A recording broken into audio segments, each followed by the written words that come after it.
Thank you everyone for coming back for the meetup. So this is the October meetup. Okay, so like everything in Zoom, just try to mute yourself if you're not speaking. And I think depending on the speakers itself, you can ask them directly, or you can just put it in the Zoom chat, and then we'll circle back to any questions that might be around. Okay, and we'll always be looking for speakers for the meetup itself. Okay, so thank you for my company for sponsoring this Zoom call, and also to AWS for they use to sponsor us the venue, but right now I think we don't really need that venue anymore. So community-wise, we are on meetup.com. I think that's where most of you find us. And we also do have a Slack channel. So sometimes the Slack channel is quite busy. Sometimes the Slack channel is quite quiet. But if you have any questions, usually there are people looking on the Slack channel. So just join there, and then you can ask any questions you want. And hopefully someone will reply there. Okay. So some announcements.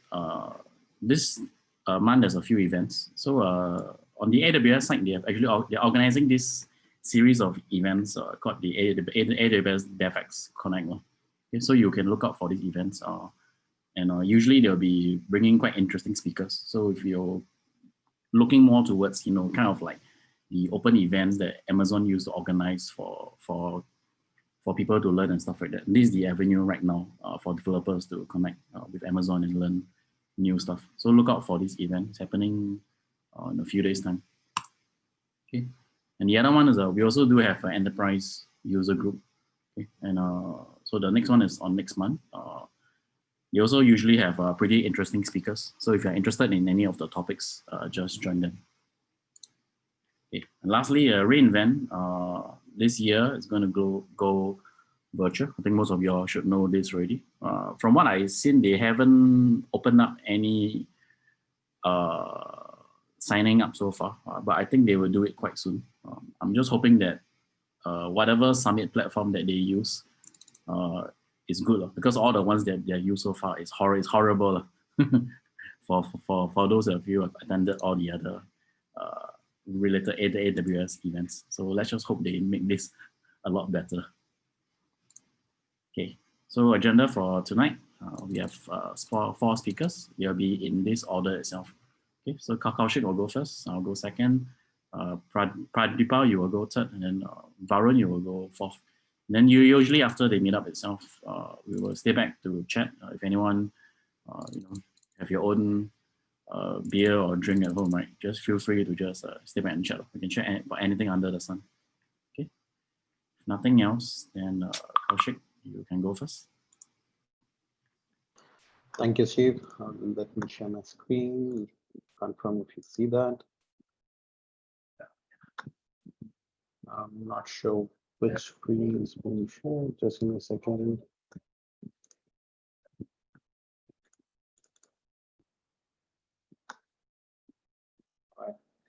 Do you see the presenter style or the presenter view or the? We see the presenter view. It looks good, Kaushik. Oh, okay. You need to share it again, Kaushik. Give me a moment. Okay, for me, I feel as if the presenter view is being shown. All right. Okay, hello everyone. So today I would be talking about well-architected framework and its adoption by business, right? So I work with Placement Technologies. I'm based out in KL, Malaysia. I am a well-architected reviewer myself, and hence I feel I'm in a position to share my experience as a reviewer using the well-architected framework and the tool with various reviews that we do with on various ecosystems. And I would like to share that experience today. Time permitting, we'll try and dive deep into it, but I'll try and keep it as quick as possible for the time frame that has been provided for each speaker. So the agenda would be to have a quick run through of what the well-architected framework is, about the 5 pillars that are there as part of the framework. And of course, we will try and do a quick review, a hands-on review basically amongst us with all the team members on, all the folks on the chat. You can share and your thoughts and what it is and so on and so forth. So that's how I would like to keep it very interactive. Please interrupt me whenever you want, or you can drop in your questions in the chat. I'll take a break between each pillar and take up those questions. All right. So going into it right away. So, all right. So what is the well-architected framework? The well-architected framework is basically a guideline that helps your architect to build a secure, high-performing, and cost-efficient solution based on those guidelines. So it's like a checklist. You go through them, ensure that you're following each of it, and you are sure that you are having a well-architected architecture, right, or of ecosystem. How did this come into the existence? The well-architected framework, basically, you, me, whoever is working on any IT ecosystem would have known that, okay, what are the best practices? And that's more of a tribe knowledge that you have amongst your team members. This is an approach where AWS, based on their experiences that they have had with various of their own customers, the reviews that they've done, they put across a framework, and back in 2012, they ideated, let's call it a well-architected framework. And they basically broke it down into three basic, pillars, so to say. So first is the pillars, which is the 5 pillars that it is put up into.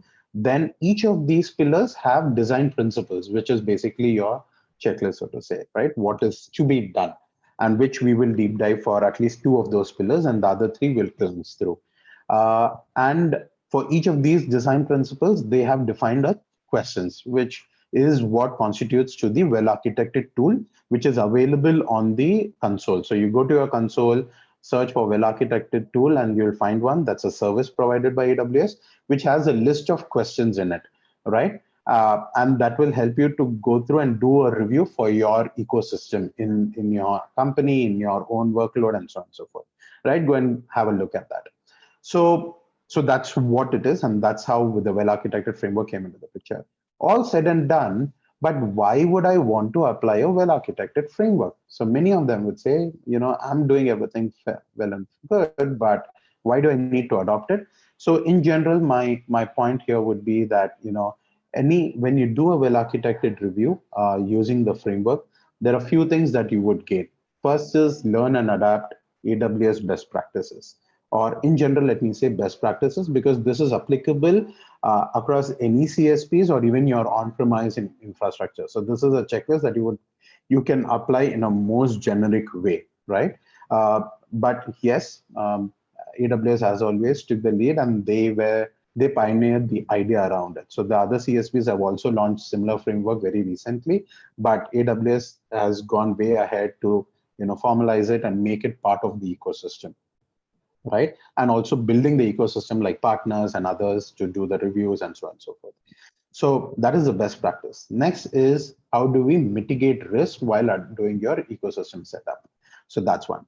And then make data-backed decisions, which is very critical, be it a startup, a digital native business, or an enterprise. Anywhere you see a data-backed decisioning is very critical, right? And finally, it helps you to build and deploy faster. And if you would ask any of your customers or your own team, this is something that you all want to do, be it from the management level or the technical enablers. They all want to be doing this, right? So this is why you want to do well architecture. So now we'll quickly go and introduce what are the 5 pillars of the well architected framework. So basically we have the operational excellence, security, reliability, performance efficiency, and cost optimization, right? On this note, I want to have a quick poll question. Please drop in your thoughts into the comments.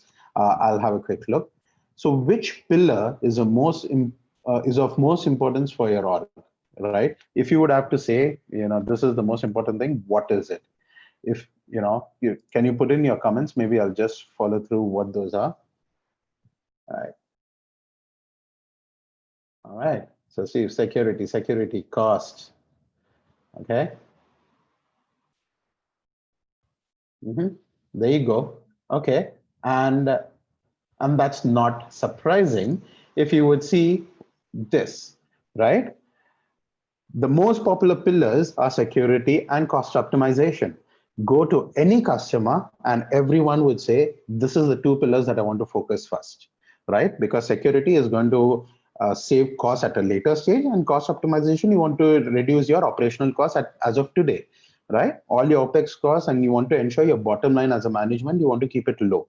So this framework helps management to talk business, helps business value, and the technical team to ensure you have a very secure and a good, reliable setup. So in lieu of your response and the things that you mentioned about the pillars, I'm going to focus on security and cost optimization for today in depth and deep dive into it. The rest three will just glance through of what they are, right? So hope that's fine. And maybe if time permits, or if you would like to see, you could just go through other videos that I've done earlier, and that would give you some details for other pillars as well.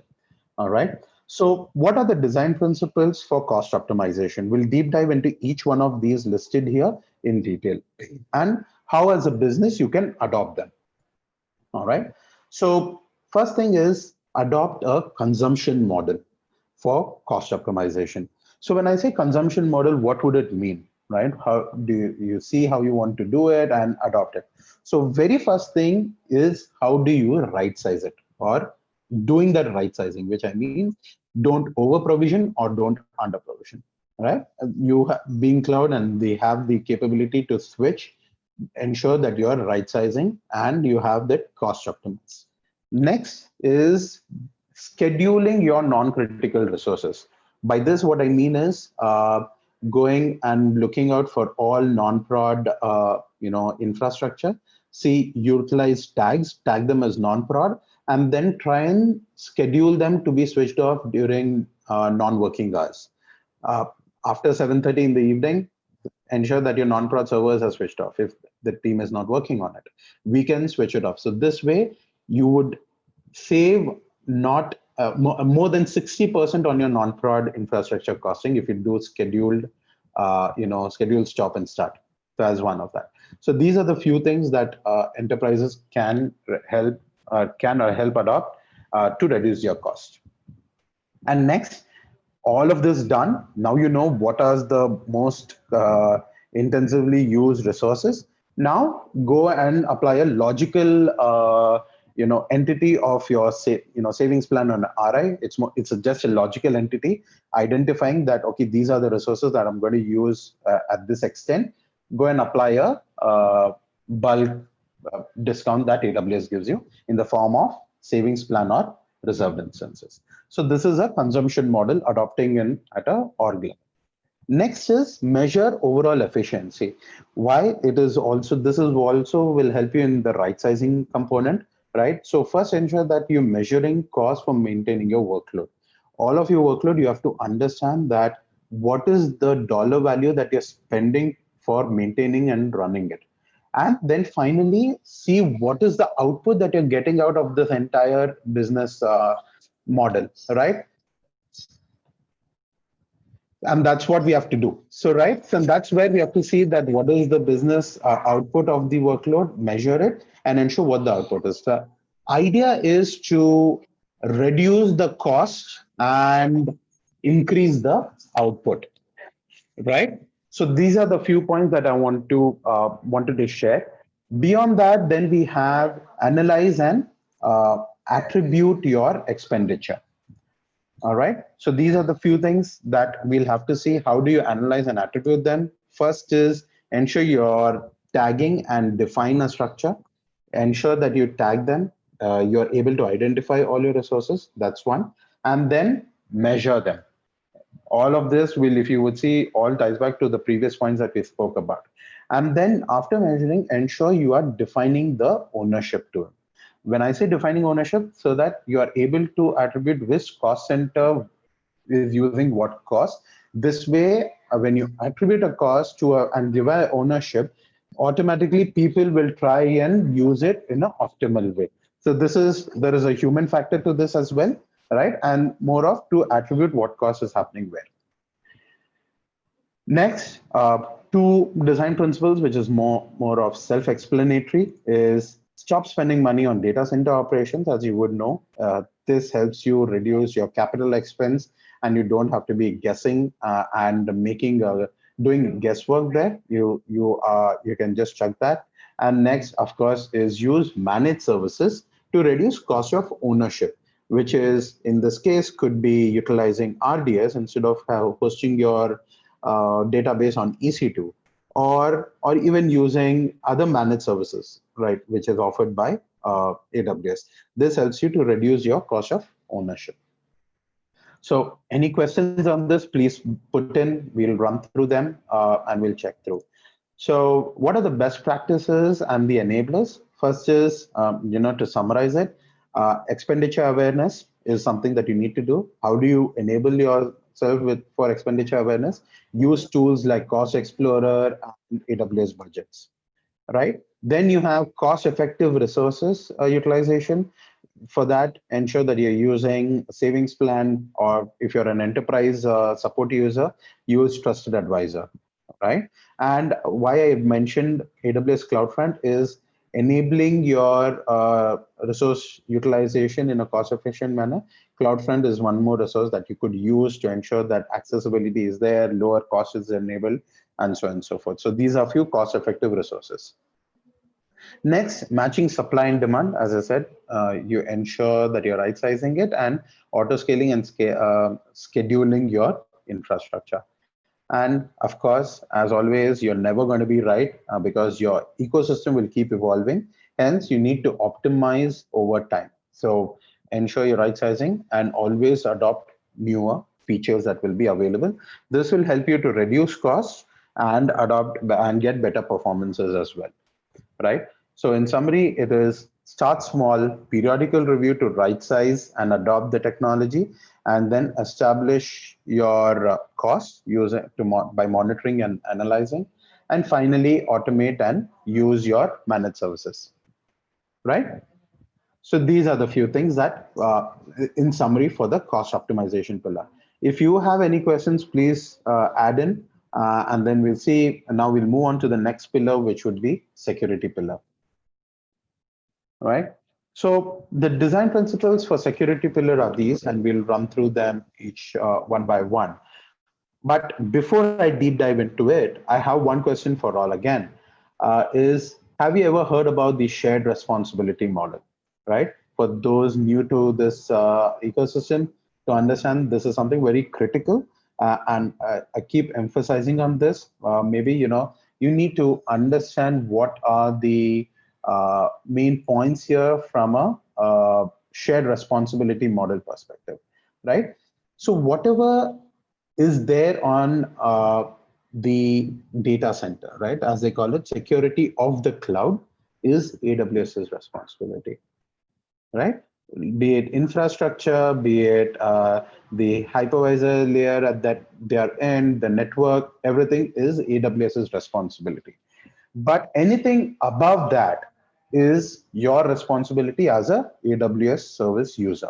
I need to ensure from your application, from the way you use the services of security group setup, how do you set up your VPC? All of that is very critical. And you need to ensure that and understand that that is your responsibility, right? So that's what the shared responsibility, model is all about. So now we'll deep dive into what are the design principles around it and discuss a few of them.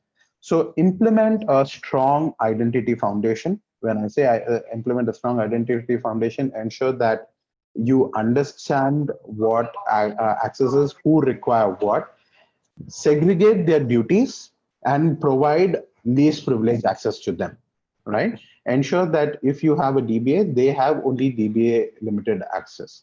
If they are a security team who need access to just logs, then they have access to just logs. A developer has access to only the services they need, right? So segregate the duties and ensure there is least privilege accesses, right? And then overall, centralize and automate using the identity foundation.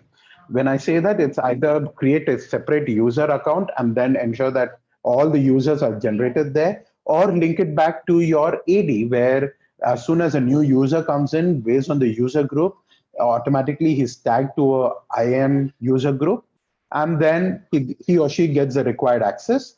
Once he or she is leaving the organization, their access is automatically revoked. So there's no leakage of access as well. This way, centralization and automation of security and identity foundation is very critical, right? Next is everything said and done. You need to ensure if there is a leakage, you are able to trace it. So enable traceability, monitor and set up your alerts based on what you're monitoring, and then perform your audit actions and what are, perform an audit on the actions and the changes being done in a periodic way, right? All of this ensure that there is logging and many things done. So many enterprises would do it in a way where they would create a different logging account where all the accounts are generated and then secured in a different account, so that even if something happens, the trace cannot be tampered with, right? And the audit logs are available in a security account. So that's one way of doing it over here. And then the next bit is automate that. So anything that happens around traceability, if there is an action that is being done, see if you can automate the next steps to be taken. All right. So if there's an intrusion, you're able to stop that. So that's one way of looking at it. The next principle that we would like to talk about is applying security at all layers, which goes without saying, right? So saying that ensure there is in-depth defense system set up across your application layer, your network layer, your infrastructure layer, and everywhere. So wherever you're setting it up, ensure that all security measures are taken at every layer that you are deploying, right? Next is automate security best practices. And how would you do that? Is using templates. Templatize what you're using, templatize your IAM policies, right? Ensure that a particular user group gets only this set of IAM roles or IAM policy access. And in most ways, try and automate the entire process so that none of it requires any manual intervention, so that there's less scope for manual human error as well, right?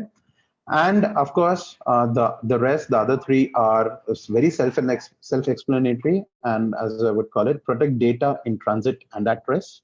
When I say this, ensure that you're using SSL certs or even your data which is in transit are encrypted. While at rest, be it EBS volumes, your S3, it's all encrypted. Data you are in transit from S3 is always in SSL. Ensure you have a policy on your S3 bucket policy to ensure that without SSL, if it's not an HTTPS request, deny the request, right? So these are the kind of policies that you could do, and the well-architected framework outlines each one of the things that you need to do, right? Second is keep data away from, keep people away from data, which is to ensure less, human error. And all said and done, whatever you do and implement, prepare for security events, right? There will be incidents that will happen, and that will be a learning, evolve, and ensure that you're preparing for it and you're, so to say, failing gracefully if at all something has to happen, right? So, so the best practices and enablers are, identity and access management, use IAM and STS in effectively, implement detective roles using CloudWatch, Config, and CloudTrail. Implement infrastructure protection using VPC security groups and hardening your AMIs, so to say. So these are the few things that you could do, right? And finally, data protection.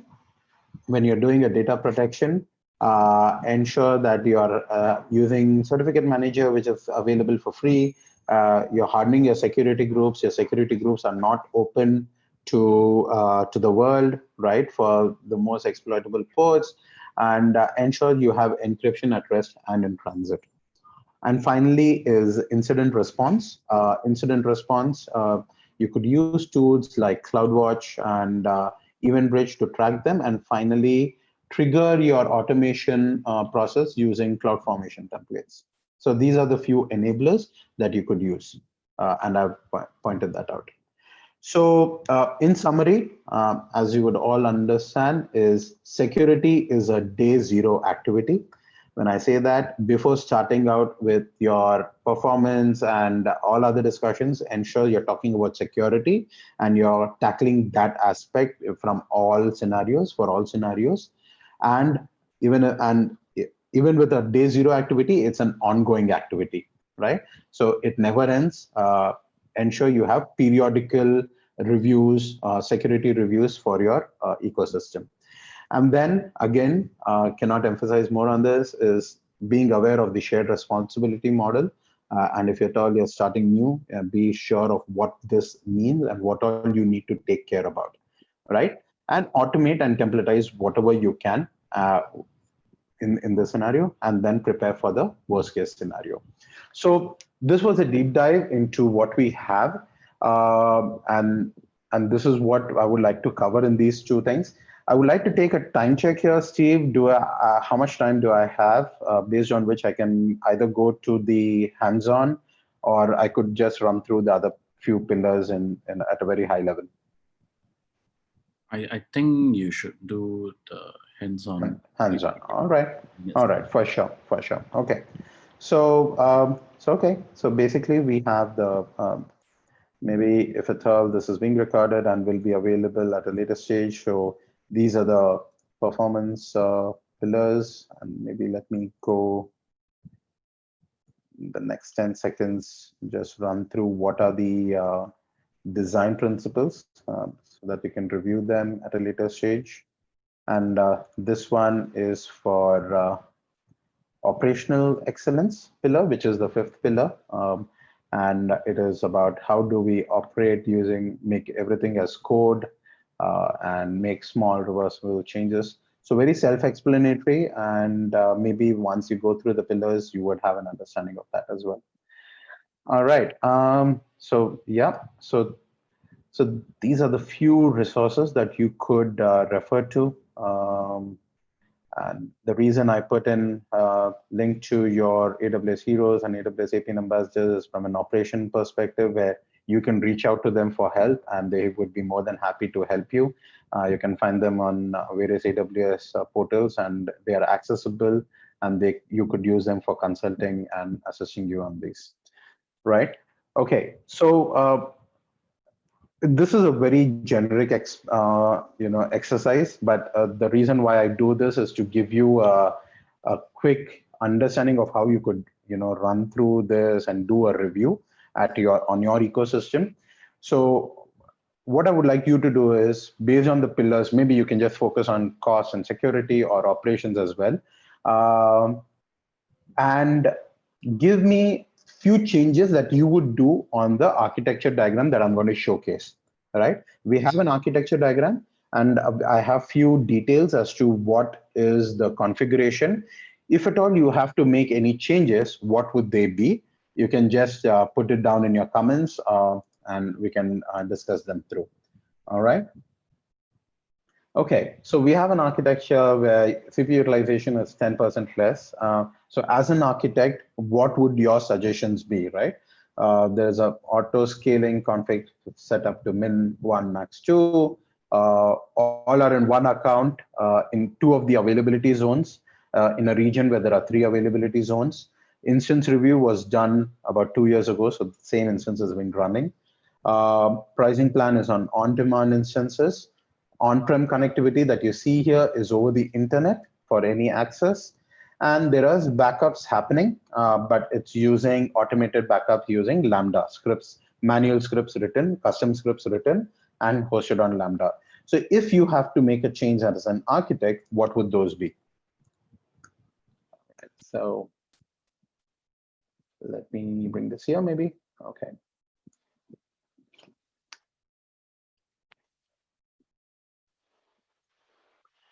Okay, so Terraform or Cloud Formations, okay, yes.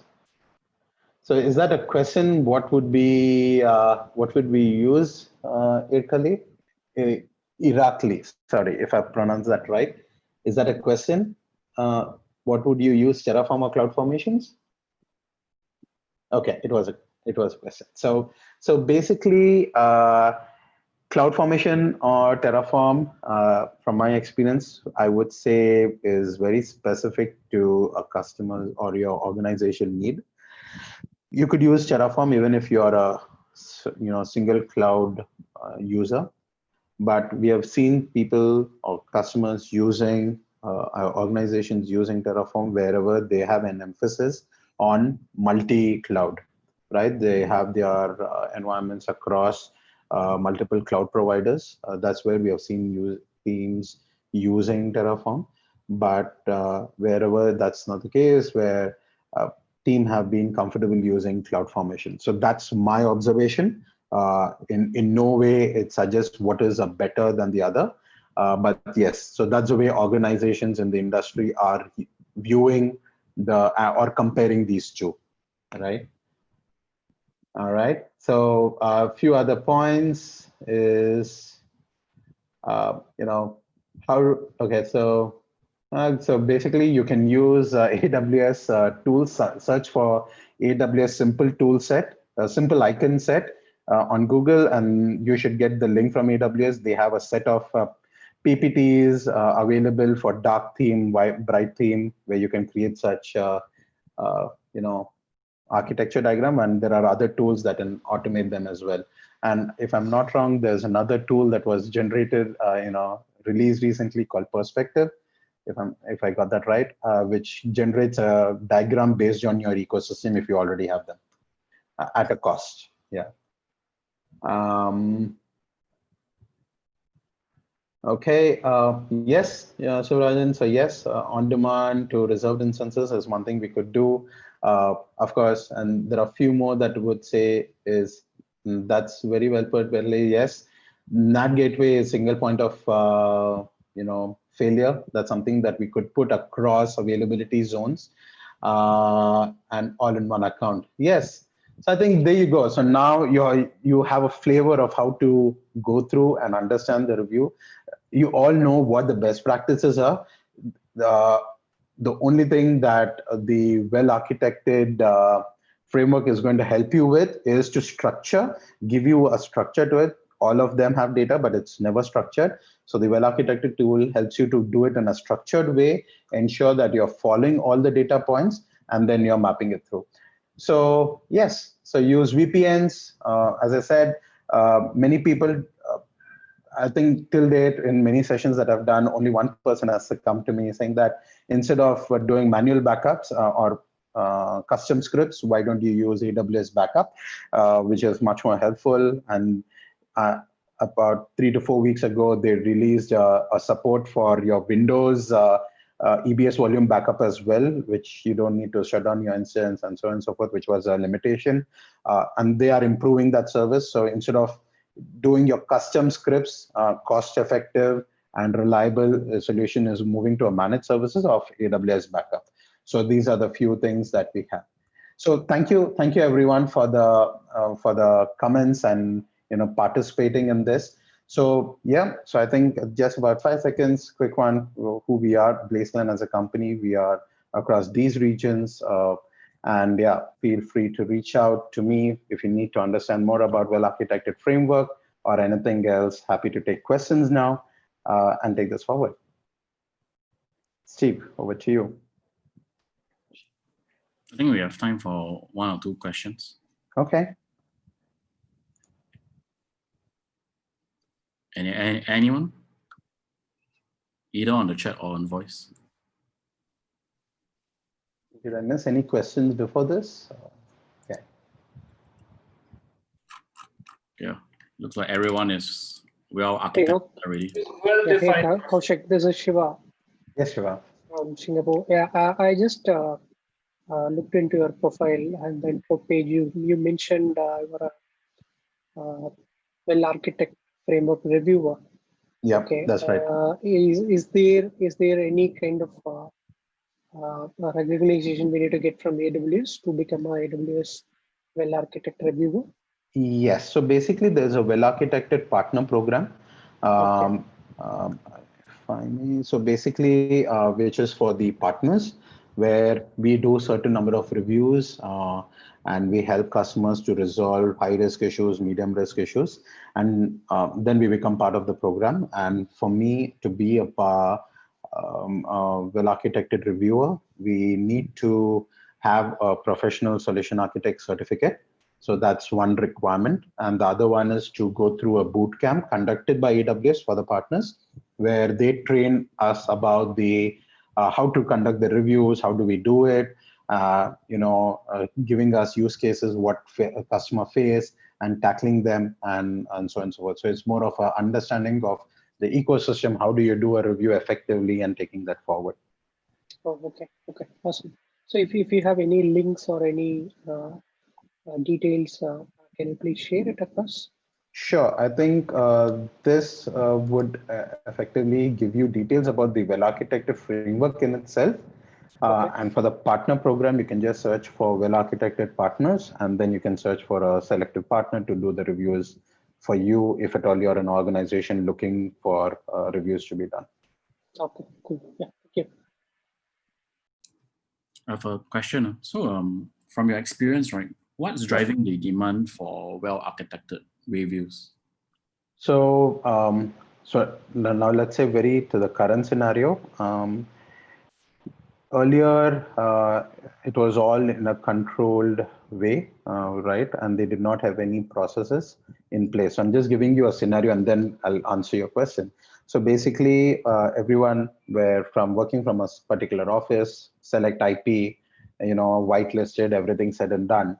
All of a sudden now everyone working from home, they did not have a particular policy to manage it, control it, and do things, right? So this actually triggered for one particular customer saying that, how do I manage this? How do I ensure this does not happen again? Is to have processes, policies in place and adopt best practices when it is not an adversity, right? So, so that's where people are going to, I want to understand that I want to ensure my infrastructure or my ecosystem is well architected. So that's one way where it is a reactive approach where customers want to do well architected reviews. And in general, there are team member, customers who are just starting off. They want to understand and ensure that they are adopting especially enterprises where they need a validation for anything and everything for buy-ins. So they do a well-architected review for the ecosystem, understand what it is. It's more like an endorsement which is supported by AWS. You would bring in AWS architects as well to do it. It's an endorsement, you get it saying that, okay, you identify, in black and white, saying that these are the high risk issues, medium risk issues, and then put a roadmap. So there'll be no ecosystem without high risk issues. There will be, and then at least they know what is the roadmap and they work against that plan. So yeah, so that's where the adoption is, where they want to know what are the issues and they want to unearth things. That's where organizations, especially enterprises, are adopting well-architected framework as such. Okay, I think Angra has one question in the chat. I think that will be the last question. So okay. What are the common security flaws you have most enterprise overlook? For that, the question. Okay. What are the challenges you face when you try to implement the framework? So the framework in itself is, if you would see, the framework is just a set of checklists, right? It involves a human component in the entire review process, which is very critical. So that's the most challenging thing, where people would take it offensive, and people basically become defensive, saying that this is going to expose the loopholes to my management. So that's one thing which is the most critical. It's not a technical issue of implementing the framework. The thing is, the reviews is, it is a review to understand what can be done better and not finding fault. So to say, that's the way we talk them into it. And that's the way, right? So it's more of a progressive thinking on to look into issues. And to answer the last question, the most common security flaw, and every time I give this talk, one question would be around this, is loosely using your IAM access keys and putting into the Git repository. this is the biggest and the most common issues, security flaw that we have seen, which takes very minimal, thought process to make that problem, do that fault, and then fall into a big mess, where we have had customers or partners having, thousands of dollars of bill just because a key with administrative access was put into the Git in the public domain. So yeah, so these are the points that I would like to bring it in. Okay, thank you, Kaushik. Appreciate it. Thank you for the time, Steve. All right. Okay, so I'll be the next speaker. I'm going to share my screen. Can you see the screen? Yes, we do. Okay, can. So the talk today is on AWS Chatbot. Okay, I think just a simple walk through some demos, just to give people a flavor of, what is this about, if you haven't tried it before on your own. Okay, so about me, I'm an AWS community hero, and I'm actually at the Harangi Cybersecurity right now. We are building a multi-cloud CSPM, cloud security posture management. So anything about security or stuff like that, anything about AWS or GCP, you can ask me. And I've given a lot of talks before. So that's my speaker deck. Anything on security talks, governance talks, management talks, or stuff like that. It's all inside there. Okay, so what's AWS Chatbot? So I think what it really is, right? It's just a managed chat ops for AWS, and with support for Slack and Chime. I don't think anyone uses Chime besides Amazon folks, right? So I think the main use case is really for people who are using Slack. It's a global AWS service, so you can see it on the console itself. It's not a regional service, and I think one more important thing to note is that it's free to use. You just pay for the underlying services that you have to connect up. You have to do the plumbing just to enable the whole end-to-end workflow itself. And what AWS Chatbot is not, it's not a custom chatbot framework. So it's not an NLP back framework like Amazon Lex. Okay, so that's pretty much what Chatbot is. Okay, so some use cases and demo itself. So I think the first one is actually on notifications. So basically the whole idea is that, if you have a lot of events coming out of your AWS environment, right, and you want to, be in a more chat-opsy kind of mode of working. You want everything to be, be on your mobile phone, in the places that you're working day to day. You have no time for emails. Maybe on Slack the whole day itself. So I think that's where the first use case, I think, is one of the most best use case itself. So basically what actually happens is that, if let's say you have anything that goes into an SNS topic, and right now the two different means to do that is either the services, they themselves, they pipe directly to SNS, and then that goes in a chatbot, or if let's say you have CloudWatch, you have events that are captured by CloudWatch events itself, also by event bridge, and then that goes into SNS, and then that goes into chatbot. So that goes into your chat room notifications. So if you look at all the services that are kind of supported right now, right, you will see that they probably fall into two major classes of events, like I mentioned. So the first one will be all those supported by Event Bridge natively. You have GuardDuty, Config Health, System Manager, Security Hub, and then the other ones that are more around where the notification comes with direct integration with SNS itself. So I'll probably give you a flavor of both of them. So time for some demo. Okay. So the first thing is that when you first use the service itself, right, what actually happens is that you require you to set up a client. So you come over here on the chatbot interface. Okay. So maybe let's say you're trying to set up a new client integration. So that goes through the whole OAuth flow itself, especially for Slack. Okay. So once you do that, you're authorizing the bot itself to actually get access to the workspace that you might have. So I've already set this up, so I won't go into it itself. Okay.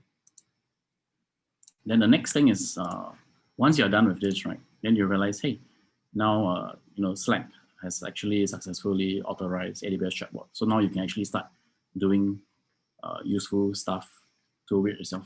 So I'll show you a use case of how I configured some of the stuff that I've configured right now. So if you look over here, you see a lot of channels. And the reason why I've done this is because I want every single service where they might have their own notifications to actually go into their own channels. So I don't want everything to be spamming one channel, because once you do that, actually no one is going to look at no one is going to look at the channel itself. So that's where we don't want to do that. Okay, so if you see on the guard duty side of things, I'll show you how this could link up all the way.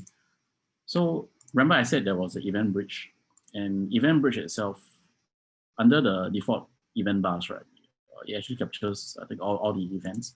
So what you do over here is you actually start to set up some rules, and these rules, if you look at the pattern, right, it actually captures all those events where the source is from guard duty itself.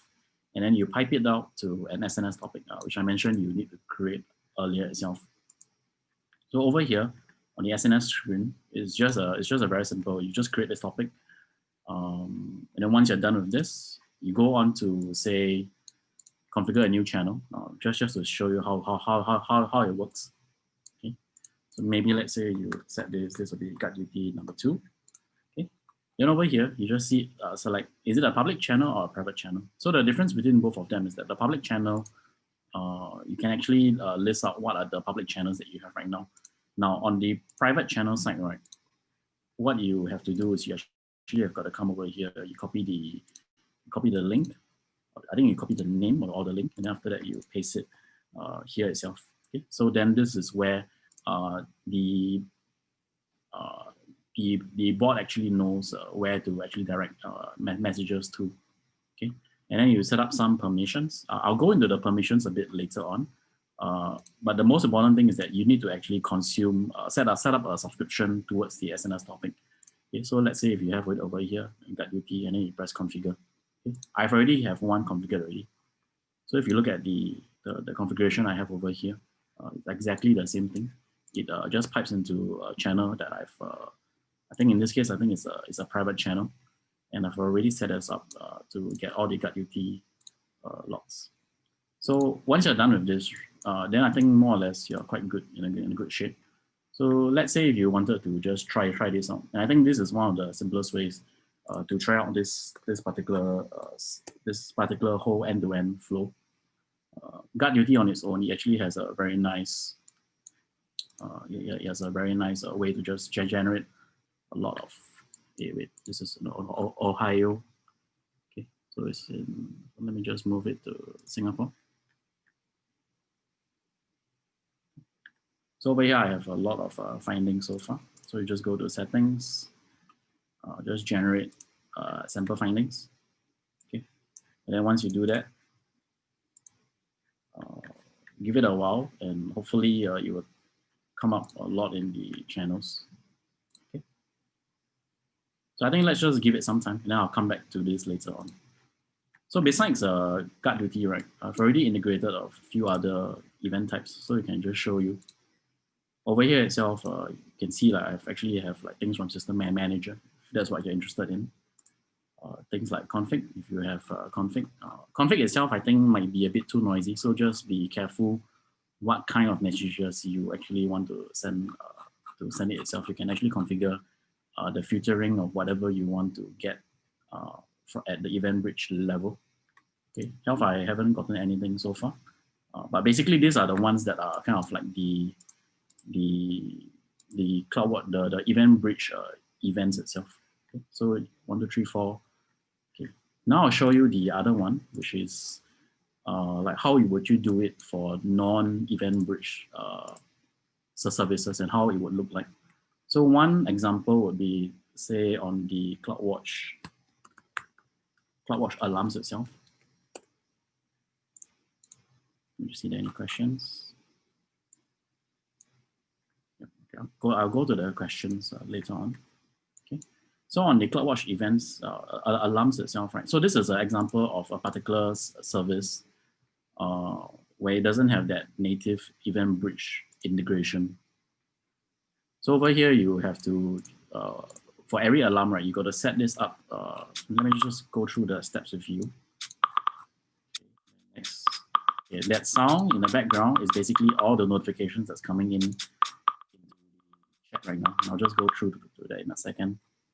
Okay, so over here, you make sure you, let me just, where is it? Configure action. Okay, so I've over here, I've actually have an existing SNS topic. And if you look at the SNS console itself, right, which I think is over here, for the topics itself, you see that for those that are like that, you have to authorize through the access policy. Let me just find out where it is. Okay, you just got to make sure that you allow the CloudWatch service to actually publish things into this particular topic. Okay, so this is the second catch between the differences between both of this. Now, so now, just now all the sound you heard, that's basically all the notifications that are coming in. So in the past, I think most people who are actually getting it through Slack, they wouldn't use AWS Chatbot. They might be using other things. They might be using some GitHub projects that are out there. But now, basically, this whole thing does it for you. Okay. Okay. Then the other difference between the nuances between the public and the private channels, right, is that for the private channels, you actually have to invite AWS, the app, to be in the channel itself. Otherwise, it will not be authorized. It will not even see this channel. It doesn't even know how to direct the events to go into the private channels. So that's the difference. Okay. So now I'm gonna go to use case number 2. Okay. So this one I think is a bit interesting. Like for people who really want to do true ChatOps style, every command is surfaced out. Like every command that they run by your team, right? It's actually exposed in somewhere that's visible across the whole team. Okay. So what this thing, right, is that when you're in Slack, you send a command, then you go to Chatbot, and then after that the Chatbot itself will have the necessary the privileges to actually go through each of the different services to get some stuff. So enough said, I'm going to go through the demo. Okay, and let's say if I come over here, okay, and let's say first you do this, or is it okay? So if you are used to already the AWS CLI and stuff like that, you realize this is actually quite similar. So most of the commands can actually be run. The only difference is that you can only run a lot of the read-only commands, but none of the commands in IAM or in KMS or in STS. So I think Amazon knows that most people who will use this service will most probably shoot themselves in the foot. So what happens is that they actually block a lot of the existing things that will normally cause you to go through privilege escalation problems or stuff like that. So let's say if you like the same thing like you always do through AWS CLI, I can just do something like this. Then you just run the command. So I think this, in my opinion, it really depends on what you like to see out of your thing. But I don't think that the results of it and populating a single chat channel. So imagine, let's say you have some command that gets you 20 pages of data, right? I don't think that's a very nice use case. I personally will be very unlike. So I think this one is kind of like a mixed bag. It really depends. If let's say you try to centralize your whole team to use this, that might not be the right way to go forward to. So I think this will be just purely more for very simple troubleshooting use cases and stuff like that. Okay. And then the third use case that I will go through is basically through that same AWS command, right? You can actually invoke lambdas, and you can actually do some simple monitoring around it. So I actually set this demo just to try it out, and I was figuring out why Amazon will enable such a use case. But it turns out that I think they see that customers might do some simple lambda scripts, just things to help them run some utility within the environment itself. So they actually allow a direct invocation of Lambda to run some comments. So I've over here some sample comments. So then that's a nice thing about having in a chat Slack channel. You can actually pin the comments and then you can just run it. Okay. So let me just run this command just to show you how it works. Okay. So once you invoke the Lambda, you give it some time, you'll figure out, okay, is this really what you want me to do? And then I'll say yes. Okay. So once you do that, it actually runs it through a particular service role that I've given it. And then after that, you give the response of it. Now, the other one that I want to show you is actually the error, I would say the troubleshooting workflow itself, very simple troubleshooting workflow. Okay, so let's say if I have this, I invoke an error Lambda, I press yes. Okay, so now it will show me some errors. And then what will happen after this, right, is that in the CloudWatch alarms channel, they will actually show you this kind of things that are happening. The differences between these two channels, right, is that I was trying to figure out what kind of permission sets do I need for the notification, just for notifications to work itself. And if it's just for purely notifications that is coming in, you actually don't need to give any permissions to the chatbot itself. And this will be how it look like. It will just show you, hey, there's some error that's coming in, show me the logs or show me the error logs. And then what you realize is that, hey, I can't do this. I don't have enough rights to do it, right? Now the difference between that, so this was actually it's through the invocation that I just processed just now. Now, on the second one, you see that the difference over here, this looks pretty much more like a kind of like the Datadog style of putting in the graphs, the CloudWatch alarms. So the difference between these two is that this particular setup has more permissions. It actually has the permissions to retrieve data from CloudWatch alarms and also from CloudWatch, I think logs insights. Okay, so I think this is a bit too fast to show you this, but I had some samples just now over here. So this one was, I think, running, just to figure out the Lambda logs. And the second one was, once I pressed the error logs, right, I was able to get the errors over here itself. So you can just drill down to the particular errors that you might be interested in. Yeah. Okay. So I think this is just a very simple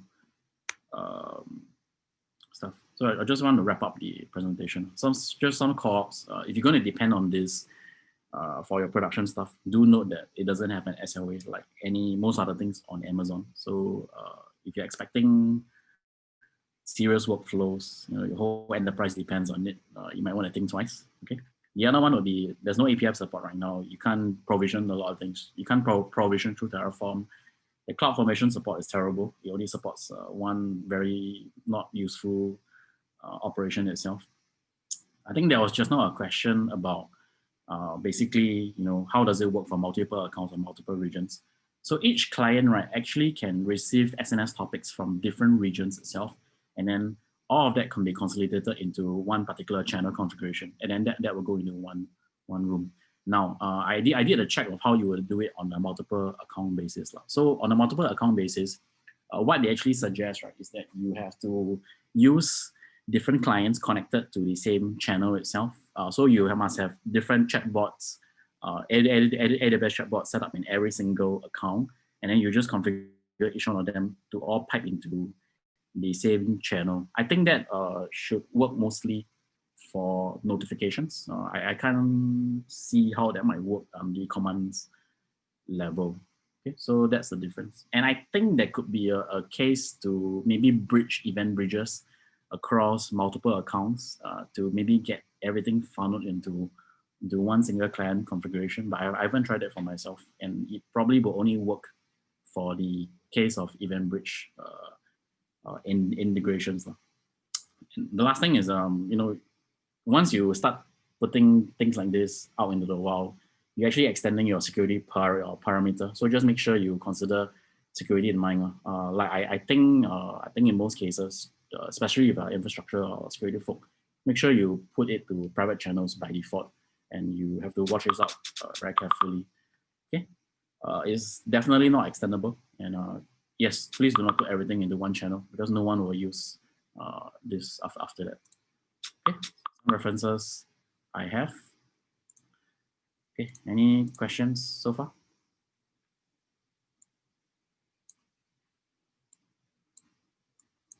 Okay, just looking at the chat. Chatbot is global, channel is per region. The channel is per region. No, the channel is not per region, but the channel subscribes to the SNS topics in every region itself. Yeah, so that's how it works. That's a question from Lee. John, he messaged me, can you handle the output table formatting? Oh, okay, you could try this. So let's say if I wanted to go to the CLI, so I think for those who use the CLI, there's this setting that allows you to format things a bit better. What's the output table formatting?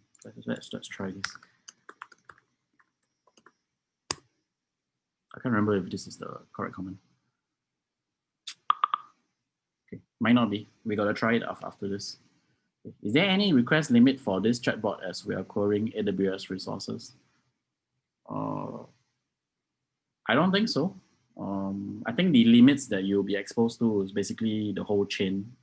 But everything else, like when I talk about whole chain, like SNS, number of messages in SNS queue, which is probably you won't hit. Maybe the size of the data, that could be one thing. That could be a limit that you might hit, especially if you go through the different funnels. But everything else will be according to AWS API limits, which is actually pretty high. Yep. So select message size limit first. And does the CLI support query? Lee, what do you mean by this? You know the query parameter for the command? You mean like is it the Jamie's path? Yeah, Jamie's path. I haven't tried. We can try later. I think it should. Yeah. So the nice thing is that they actually have you can do like the help. You can just go through each one of them. So let's say if you do this, and I'm assuming that whatever they support out of this, yeah, we gotta try it out.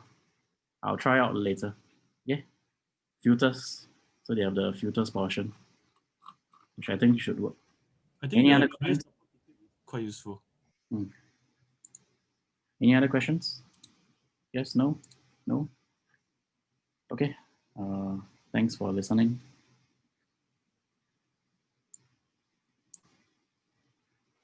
Okay, so the third speaker would be Pradheepa. Yeah. Okay, yeah, that's a difficult name for you to pronounce. I faced it. Hey guys, good evening.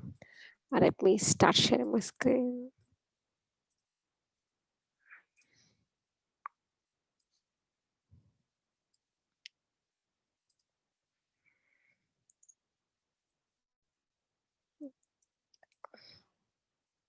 Can you all see my screen? Yep. Okay. So today we're going to talk about AWS AppSync and specifically the Lambda Data Sources. So I used Serverless Framework. That's why I mentioned Serverless Framework, but any framework would do if you are comfortable with CloudFormation, Terraform, anything is fine. So let's talk about what is AWS AppSync and what are all the data sources it supports, and then what's new in Lambda Data Sources. So about me, I'm a senior software engineer at Discovery Networks. If you want to follow me on Twitter and LinkedIn, I've given my URL here. I've uploaded my code repo in the GitHub. You can clone it and then play around with it. So let's talk about the agenda. So first, we should know what is GraphQL is pretty brand new, right? So you should know what's the difference between REST and GraphQL, just to set a background. And we'll see what are all the what is the AWS AppSync, what is it coming into picture, and then the data sources supported, and specifically the Lambda. And we'll see a little bit of demo on it. Okay, so this is just to give a plain overview of REST versus GraphQL, but it has more. The main advantage of GraphQL is you get only what you request for. For example, let's say this is an API, REST API for github.com. So you query for all the users. You make a get call and then say api.github.com.users, then get a bunch of all users by list. Let's say you are interested only in first 5 users and only the login and avatar URL of the users. There's no way you can get only the specific data. Whereas in GraphQL, you can actually request for what you want to get. So basically, I can just show you in the Postman how it looks like. So for example, let's say I have a GitHub. So I just put in the users, right? So I get a send request. So I get all the list, probably more than like, let's say, like around 10 or 50 users. There is no way you can paginate it. It gives all the list by default. So this is a GraphQL API. This is the endpoint. So when you make a get call, you basically send a payload of query and then say, I wanted to get a city by name. And then I say for Singapore, and I want, these are all the parameters. So I get all these things, name, country, coordinates. Let's say I'm not interested in weather at all. I don't want the temperature, weather, anything. So what I'm doing is like, I'll just remove the weather part. If everything is fine, okay, query is fine. If I send, so I get only the whatever I'm requested for the country within the coordinates. So that is pretty much uh, the biggest advantage of GraphQL requests. Again, there is no best one that we cannot say that like the rest is the best and the GraphQL is the best. It depends on what client you're using. If there's a lots of you don't want all the data that has been sent over the network, or if the network is very slow, that's the main advantage they built the GraphQL, like slow network countries, they don't want to set all the dump of data, so they can send only the less number of bytes, only the what they can request for. And also it makes sense, for example, from the backend perspective, you can get ready for all the data. But let's say you have a web client and a mobile client. Mobile client has a small widget that can show only name and the weather. But in the web client, you want to show the latitude and the coordinates in a map, maybe. So you don't have to create different versions of the API, right? So you can still host the same API and the client will request for the query and then get it. So this is the context of GraphQL and REST. And AWS AppSync is a fully managed service that makes it very easy to develop the GraphQL APIs. I can show in a demo how long it's going to take. So it's probably takes only 5 minutes to spin up an instance that's going to support a GraphQL API. So what are all the main advantages of using this GraphQL AppSync? So you can have a different data sources. For example, you can have a DynamoDB, you can have a relational database, you can have an Elasticsearch connected to it. As long as you have a data source available, you can just put an endpoint in front of it and then say how you want to parse the data and then send it along to the client. So the one of the main advantage of one of the biggest GraphQL API is like you have to define a schema. Let's say you have username and user ID and everything in the database. You can define a schema saying that these are all the fields I'm interested in, and then you can create a query on top of it. So as long as you have a data source ready, it just probably takes 5 minutes to map all the fields that you have in the data source to confirm into to transform into the API. Out of the box, AWS AppSync supports caching to improve the performance. So there are multiple flavors of cache, which I can show you. What if you want a full request cache, you can do, or you can do a field level cache, you can do. And you can size up the instances based on your performance. And the other thing to note is the subscriptions, wherein the client can specifically listen to a specific field. This is more important, and this is more useful. On one of our project, we are actually hosting game APIs, like the match leagues and fixtures. So if you're going to listen to the match goals, so that's the only field that's going to change, right? Let's say there is a league that's happening, the league date and the league name, it's not going to change frequently. But if the match is happening during that particular time, the client would be interested to know what's the goal, when it is getting changed. So if you just update the data source, the client will just receive, will just listen to that particular field, and then they can show. So they don't have to make a call to get all the data and then bind it. This saves a lot of time for them. And yeah, as with any managed service, it automatically scales, which is what we want, right? So in our case, our GraphQL API, only when the game is happening, you see more requests coming in. But after that time, you don't have any requests coming at all. No one is interested in it. So if you want to have up and down request volumes, you can have it. So that's the main advantage about it. You don't have to manage the servers, don't have to worry about it. And also out of the box, AppSync, you can set an authentication. So you can use an AWS Cognitor pool. For the simpler authentication, you can just set an API key, and then if you're going to have a public URL, if you want to have a public hosted web endpoint, you can just set an API key. Or you can have an OAuth token to authenticate it. So you can have your business logic to see whether the token is available or not, and then show the data accordingly. And you can also set your authentication in the schema, which I'll show you further. So this is pretty much the high end of AWS AppSync architecture look like. So which we talked about is the front end. You can have any number of any front end that can be connected to, which is IoT, which is a mobile app and web application. And in between the data source and the front end lies the AppSync. So the data source can be anything, right? So initially, what is being launched by AWS is only the only the databases. So they launched only DynamoDB, Aurora, and Elasticsearch, and then automatically they create an schema for it. So based on the field level inside the database, they just transform each fields to the schema, and then if at all any data is changed in the database, then you can subscribe to it and get it. Very recently, they launched AWS Lambda. If you look at it, only AWS Lambda opens a window to other AWS services. This is very important. Uh, I mean, for example, let's say you have a static JSON file, right? It's not keep on changing. So earlier you can't do it. You have to convert the JSON and then dump it in DynamoDB, and then you have to use it. But now your AWS Lambda can read the S3 objects and in the JSON, and then it can transform its own schema and then pipe it out. Similarly, let's say you wanted to list all the objects. Let's say you want to create an image URL of your static bucket. So you can still do. So you can just read from the AWS Lambda. You can connect to your S3 bucket, get all the list of objects, convert into URL, and then send it across. So AWS Lambda it's a promise there. And the other thing which is we're going to talk about is that VTL templates, which I shall talk about. Okay, let's see what is So if I'm just going to pick only the AWS AppSync, so what is it made of is it has a schema which we talked about.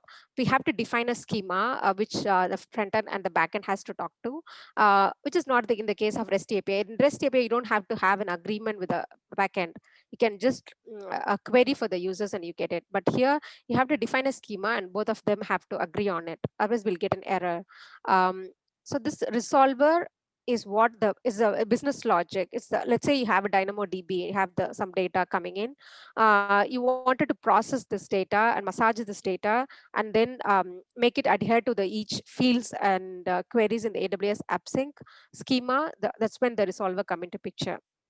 So these are all the three main components of AppSync. One is the schema, the other is the data source, and the resolver, which binds these two. Okay, so what are all the advantages of using Lambda data source? So what happens is earlier, we don't have any coding logic. It's directly connected to DB is directly connected to resolver, and resolver is connected to the schema, and then it gets output right in here. So what happens is you have to write the resolver in VTL template. So your VTL template looks like this. For example, you're just processing a for loop, and then you wanted to weed out only two of the attributes, right? You have to write a processing logic here. But if it's a Lambda, you don't have to connect the DynamoDB directly. You can create your own Lambda, fetch the DynamoDB data, and use the language of your choice, Python, Node.js, or Java, whatever you want, and then you can use it. So basically, it's very easy when you wanted to use for simple transformation, the VTL templates. Otherwise, it's a big learning curve. And as I mentioned, Lambda is allows you to access, not limiting the database and Elasticsearch. You can use any AWS resources. Okay, so I'm just going to show you a little demo of using AppSync. So just for to, so basically what I have is created two lambdas. So this is going to return an array of events like name and date. This is one lambda, and this is another lambda just get location data source, just going to return a string. So I already deployed it. So I've used serverless YAML, serverless framework, but it's the same. You can use anything. So I have used these two functions. And I already deployed it just to save time. So if you look at this, you have two lambdas working. So if you go to location data source, uh, you have this available. And let's go back. Just skip it. Yeah. So what I'm going to do is like I'm going to create. So this is your AWS AppSync console. I went to Singapore region. So you have to create an API. You can see how quick it is to spin up a GraphQL API engine. So if you're talking about DynamoDB data source, I would say use this because it generates the GraphQL schema for you, or rather than creating it on your own. So I'll just say build from scratch and say start. Say this is Meetup, then created. So once I have created this, you can see I have an endpoint ready. I have an API key which is created, and I have an API ID and a primary authentication is set to API key. So this is what I was talking about. You can connect to any authentication mode, and then you can. This is provided out of the box. You don't have to write much code to it. Um, Okay, so what is the next flavor? What is the next thing component which we have to do is like we need to define a schema, and then we need to define the data source. So I already created the Lambda function, right? So I create a data source now. So let's say I create the data source called events data source, and then the data source type is the Lambda function, and I've deployed in Singapore region. So I'm going to choose this. The function ARN is events data source. Going to create an existing role because already set up the policies. So say create. And then I create another data source called locations data source. So I'm going to repeat the same Lambda function. Okay, so I'm going to use the same existing role. Okay, created. So now I've created the data source. Now I need a schema. So what I'm going to do is like I have a schema defined already. So let's say, okay, so now I'm just so, let's say I have defined a query. So my schema supports only queries. So there are other things as well, like I have a mutation and subscription. So let's say I have a list events. So this gives an array of events. So the square bracket tells you that it's a list of events. It's an array. And then what my event consists of is like a name and date, which is being emitted by the Lambda. And then let's see what happens. So what I'm going to do is like I already created the data source. So what I'm going to do is like I'm going to attach the data source for this query. So I go to list events. I'm going to attach my events data source. So this one was made not mandatory recently. I'll go through this. What does it mean actually? Okay, so now I've attached to the resolver. So what it means is like whenever someone queries this list events, it's going to list an array. It's going to resolve is this data source, events data source. It go and fires this Lambda, and then whatever the Lambda's response is being, it has to adhere to this schema. So it has to give you an array of name and date. Okay, let's see. Let's go back to queries. Say it's a list of events. I say date and name. I query. I get it. So it's pretty simple, right? So you just have to attach the Lambda and then you get it.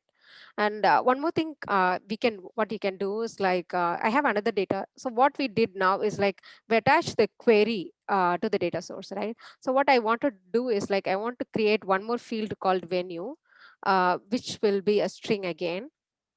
But then I wanted to attach resolver to this venue, which is a field. It's not a query. So I go here, attach my event field, attach it here. I choose my location data source. I save it. Okay, now I come back to the queries.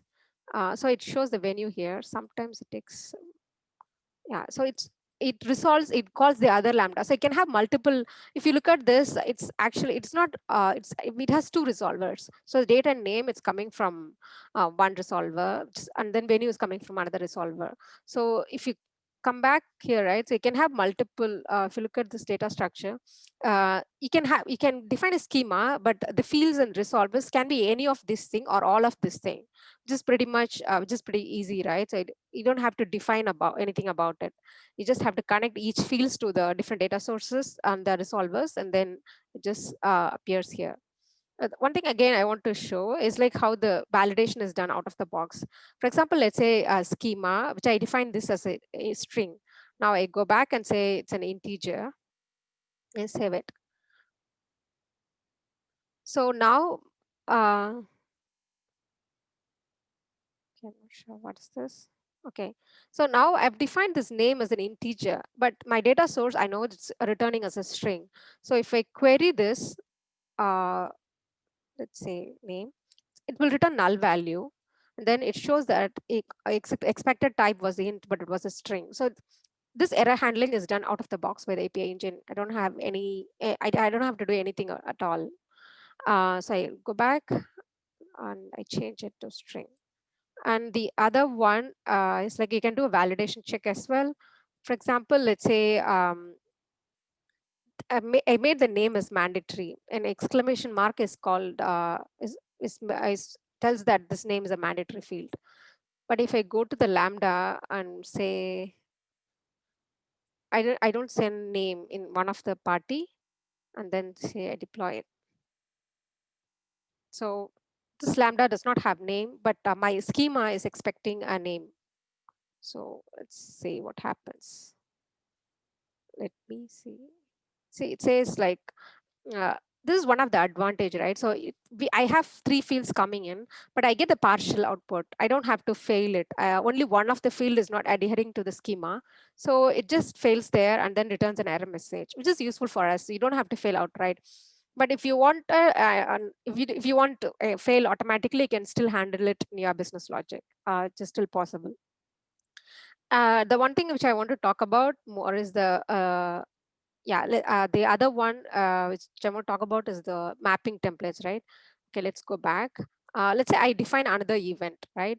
I'm going to use the same, I'm going to use the another event. I am going to use the query get all events. But here now again, I'm going to use the same resolver, say events data source. I didn't change anything. But now I'm going to enable the request mapping template and the response mapping template. So what this does is it gets a payload and then it sends this data to your Lambda. So whenever, if you say context.args, then whatever is sent as the argument, it's being passed. And then the response mapping template, what I'm going to do is like, I'm going to, so this is what I was talking about. So earlier we don't, it's mandatory, like whatever we had, right, the util.json, you have to do this. It's not mandatory. You have to explicitly write it, and then the request mapping template is made mandatory, but now it's not made mandatory. So now what I'm going to do, I create an event array, and then I parse this event result, and I set item.name and date to event name and date, and then I return these events. So I save this resolver.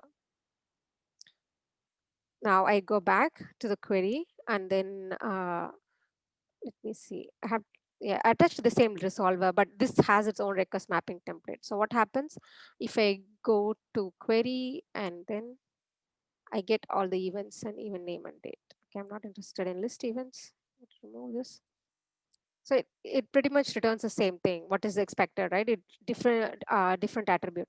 But if you look at this, you have to write a lots of code just to rename this. So I prefer to do it inside the Lambda if you wanted to change the attribute. So this one thing which is very useful, even in if you're using a different data source, for example, like Lambda, like DynamoDB, I prefer to do it in a Lambda level, fetch your database and then send it across. So it's easier. Few other things you can look at is like caching. You can enable full request caching or per resolver caching. The resolver caching is like each field is attached to one resolver, right? So you can attach to the resolver level, or you can say full request. Any request that comes in, then you can increase the instance type and then you can set it. The other useful thing is a monitoring, which you can see if there are any errors or any latency, which you can look at it. If you enable the caching, you will see number of cache and miss, and you will see like how the cache is getting depleted, and then it's you get the cache to data again. One important thing to note here in caching is, though we call this AppSync is a managed service, when you instantiate the caching, AWS allocates a cache instance for you. So they're charged per hour. It's not like even if you don't get any request, your cache is being charged per hour. So you should be very mindful of using it. That's one. The second thing is this endpoint, they support if you have to set up a authorization key as AWS IAM. So you can't have a custom domain. And also if you have to use subscriptions, they expect that URL should be amazon.aws.com to have a WebSocket connection. So they don't have a custom domain setup for AWS AppSync yet. I think they are planning to implement it in the future. This is something. So for us, what happens is like we cannot have the blue-green deployment. We always have to connect to this. So we don't have any front-end API connecting to two different APIs. So this is one of the things that I would be looking forward with the AWS fix it, because they already fix it in API gateway. So I was expecting them to set up in the GraphQL also. I think this is pretty much everything. If you have any questions, I'll be happy to take it up.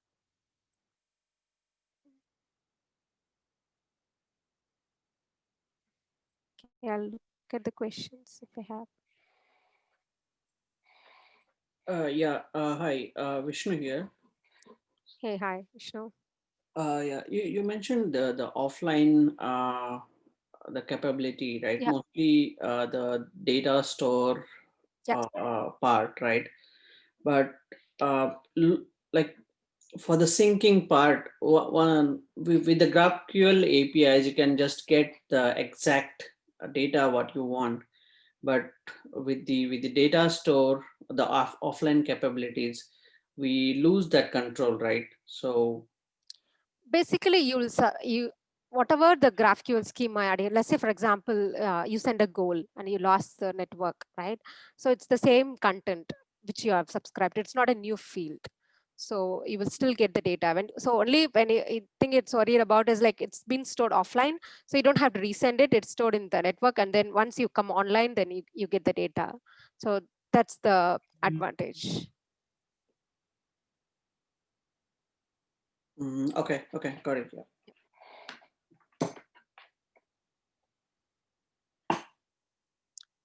Any questions? I can reach out to me always through chat or through LinkedIn. I'm happy to help with AWS AppSync. Thanks a lot. Thanks, Steve, for giving me the opportunity. And I'll pass it on to the next speaker. Thank you. Thank you all. Thank you. Great talk.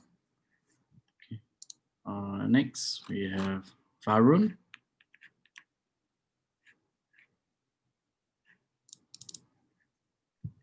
Yes, Steve, I'm here. Hey all. Hi.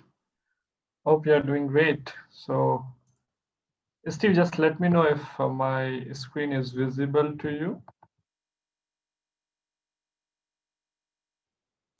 Yep, that's good. Okay.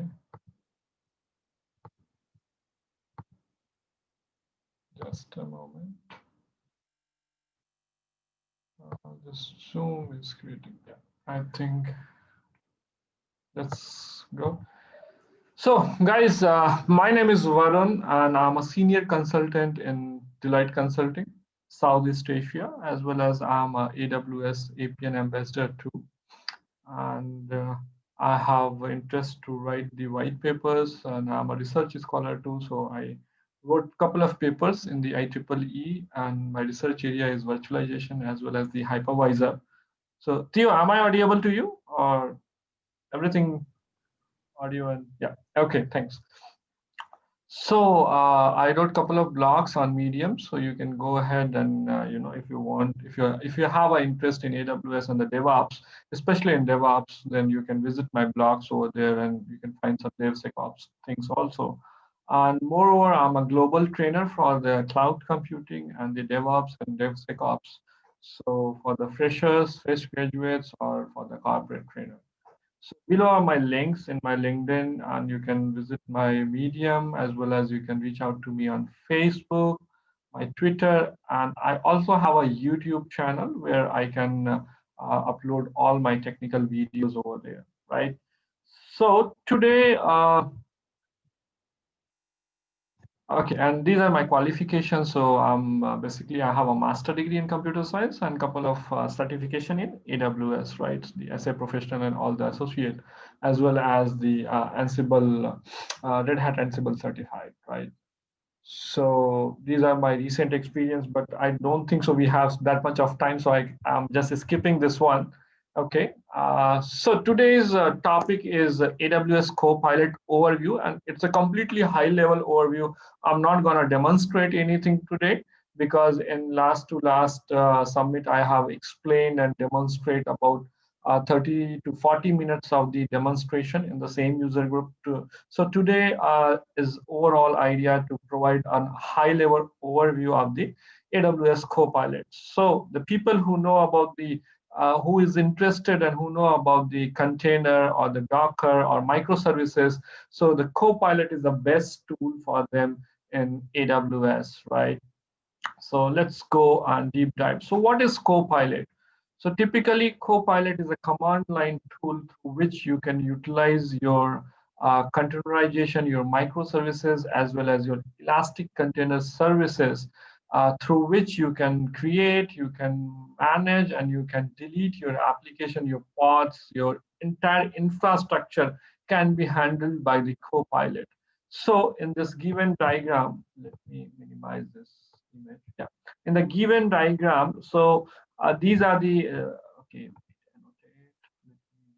Spotlight. Yeah.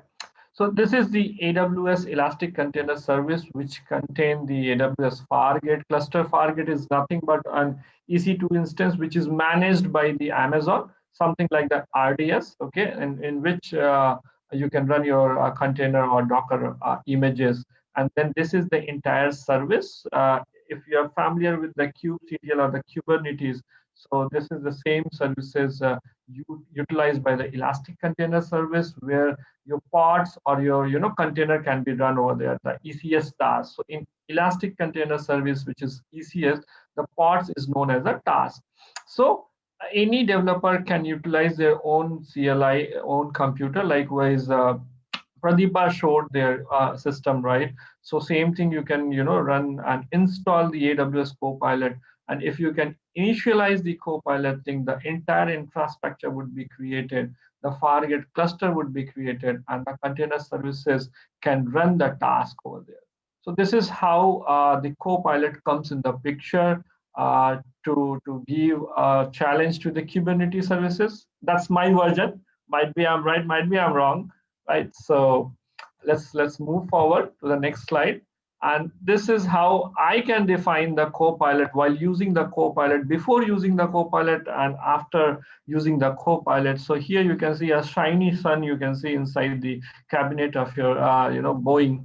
And this is something, if you are using the AWS Copilot, that means you are running your infrastructure, you are running your pipeline is an autopilot mode. So once you are set, and then you are very comfortable enough to figure it out, your all deployments, your all infrastructure creation, everything is in an autopilot mode.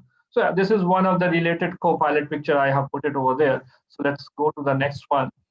And yeah, So if I'm telling you about the high level overview of the Copilot building, Copilot building blocks. So typically there are 5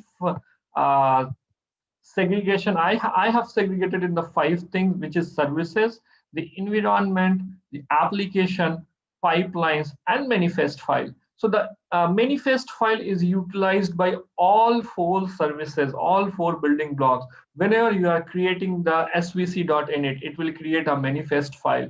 If you are creating an environment.init, it will create a manifest file. If you are creating an application, it will create a manifest file, as well as if you are creating a pipeline, it will create a manifest file. So this manifest file is the most important file in your entire Copilot directory, right?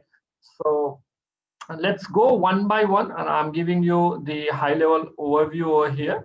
So this services, so if I can zoom it a little bit, there is a couple of pictures. So let's go one by one in the topic. So creating a services, whenever we are using the Copilot, first of all, we have to create the service. Then we need to choose the type, which kind of services you want to use, whether your application is a front-end based service or the back-end based service, or it's a completely microservices architecture. So in my case, I have given an example on YouTube with a front-end load balancer web services. So you can utilize the back-end services also. And that contains the config and the manifest file. Once your service is up, then you can deploy the service. Once your service is up and running, then if you are very curious about what is exactly running inside your services, what is your service status, or something goes wrong, then you can troubleshoot your services with the service log, which is SVC log. So let me a little bit zoom it out over here and show you this picture.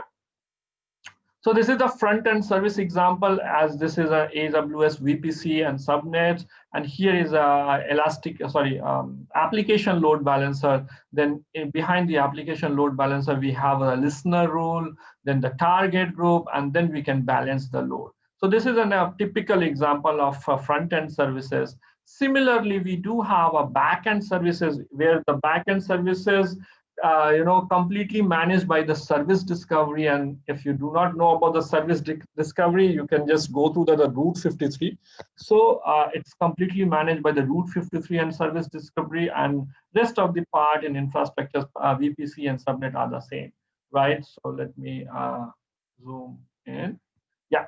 So this is a typical high-level overview of the services. Let's go to the environment and see. If you are running an enterprise level of solution, then you can go for the test environment first of all, then you can move to the prod environment. So in test environment, you can run one task or multiple tasks. If you want, you can utilize the back-end services as well as the front-end services. So whatever you have in your test environment, within the single click, with the help of Copilot, you can create your production environment also. So that is the beauty of the AWS Copilot. That's why I'm focusing on the this portion of the microservices in Amazon Web Services. So again, the same thing, you have to create an environment. Once you create the environment, it will ask for the name and all. Then you can deploy the service inside this environment. And once you are created the environment, it will create the VPC and other networking blocks, the DNS management, the load balancer. And again, you can also customize your environment based on the manifest file. Okay, so let's go to the next building block, which is application. So again, likewise, we have created the services, the environment. We can create an application. We can configure our application, and here an example of the collector and aggregator to the voting poll. So this is also I took all those images from the AWS Wikipedia page. Okay, so you can, if you want, you can go and figure it out. And it's a very good document over there, provided by the Amazon Web Services. So this app infrastructure will contain the ECR repository. ECR is a container repository provided by the Amazon. So all your Docker images or container or pods all mean same, right? So everything is stored inside the Elastic Container Registry repository. And then from there, it can be utilized by the code build and the code pipeline, and it can be, with the help of blue-green deployment or in-place deployment, you can deploy your versions, different versions of your applications. So here is a couple of versions you can see, and the KMS key, which is key management, AWS key management system, is also inbuilt with this Copilot services. So it is typical a secure way of deploying your infrastructure as well as to deploy your application also, right? So let's move forward because I have very less time. So let's move forward, and let me tell you what are the infrastructure things are created by the Copilot within couple of commands, right? So first of all, it will create the AWS VPC. Inside the VPC, it can create a private and public subnets. Then the security group where your ECS task will be gonna run. So security group is the most important thing, and it is also connected to the load balancer. Then it will create the Elastic Container Service Cluster, the ECS service, and the Fargate task. Then inside the Route 53, it will create the service discovery. It will create the ECR repository and application load balancer. And again, the ACM, which is Amazon Certificate Manager. So if you have the HTTPS website, which is running on the port number 443, this will also create an ACM certs, right? So let me go to the next one, the pipeline, which is the most important and the most beautiful part of this AWS Copilot. So as simple as that, you need to just put your all codes inside the code repository service, the source code management software such as GitHub or Bitbucket. So right now it is supported by the GitHub and the code commit. So you put your things over the GitHub, you connect your code pipeline with this GitHub, then automatically with the build.spec YAML file and app.spec YAML file, everything should be there inside your code. Once you push your code to the GitHub, it will automatically create a new version of your image. That image will be automatically built by the code build service and pushed to the Amazon ECR repository. From that repository, with the help of blue-green deployment or the in-place deployment, it can be covered to the ECS Fargate services. So there are a couple of steps, like here I am mentioning 3 steps: preparing the pipeline structure, committing the generated build spec.yml, and creating the actual code pipeline. And this is how it looks like, right? So in my last video, you can find it on YouTube. I already pinged you all the commands over there. So in my last video, just give me a moment. Let me copy and paste in the chat also all those, my GitHub repository, my YouTube channel, as well as whatever I'm discussing about right now, the Copilot. You can find this YouTube channel, and inside this YouTube link, the entire video of the Copilot, whatever I'm explaining, there is a 1 hour, like 42 minutes video is there to complete this session, right? So yeah, typically, let's come back over here in the slides. So typically, the source code, which is the GitHub, it can build a section over here with the code build, and that can create your images. That images can be pushed to the ECR, and from the ECR, it can be, sorry, from the ECR, it is going to the code pipeline, and from help of code pipeline, it can be deployed to the ECS, which is Fargate task, right? So these are the typical commands which is utilized in Copilot for the application. There is an app in it, app ls. You can initialize your app, you can list down your app, you can show your app, as well as you can delete your app also. Similar case in the environment, you can initialize your environment. If you have a multiple environment, you can list down them, you can show them, you can delete them. And the service, which is the most important part, is initialization, then listing out over there. If you have any trouble, if you have any issues, you can just troubleshoot with the SVC logs. You can see the status, whether everything is fine or not. You can create a package. That means artifact. You can create an artifact also in this service, right? Then you can deploy that artifact. You can delete the entire service. You can run the task. And the pipeline, again, the initialization of pipeline, which can create the pipeline, AWS code pipeline and all. Then you can update with the name and settings. And then you can show, you can find the status of that, you can delete, as well as you can deploy the new version of your code over there, right? So this is a final deployment test validation. You can see inside the URL, once you pushed your code with some code, and here is, I'm just simply showing the HTML URL, like HTML website, CI/CD and Docker tutorial by Varun, Kumar, Manik. And this is how everything is explained in that YouTube channel. So if you have time, please go ahead and look into it, right? So the simple final deployment and test and validation with this way. And that can also, everything is created by the AWS Copilot command line, right? So yeah, I think that's all. An important link for this tutorial. It's here. I already pasted over there. And I think that's all from my side, Theo. So please go ahead if you have any questions, or I will feel happy to answer your questions. I think we have time for 1 or 2 questions. Anyone on the call? I cannot see any question on the chat. So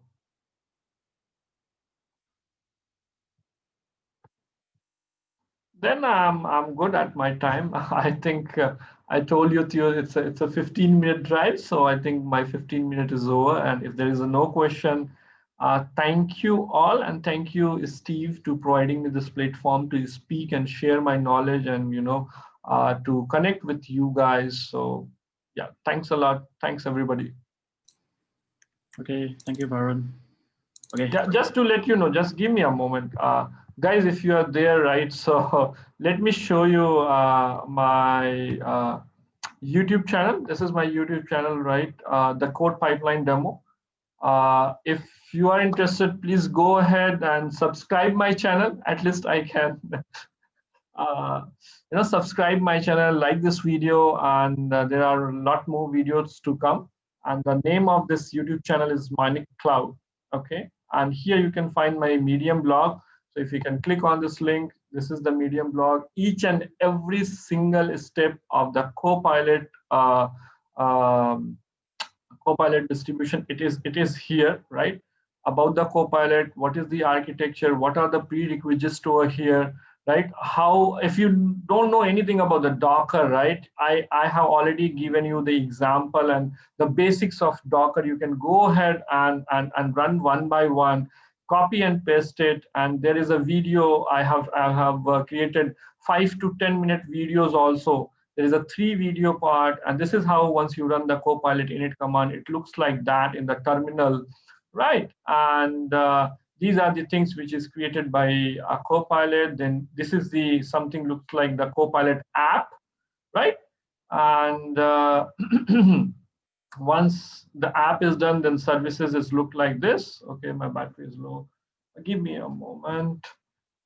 And yeah, these are the commands which I have run. Then conclusion, then again the video, the screenshot, everything is here, right? So if you are interested, then go ahead. And here you can see the GitHub. So sorry, not this one. Yeah, this one. Every code is there for this GitHub, right? Sorry, I think you're sharing the wrong screen. Yeah, I think you're sharing the wrong screen. Okay, my bad.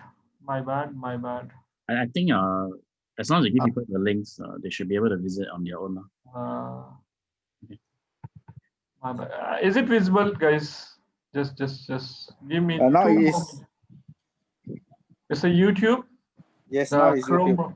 Yeah. So this is my YouTube channel, guys. Please like and subscribe over here, right?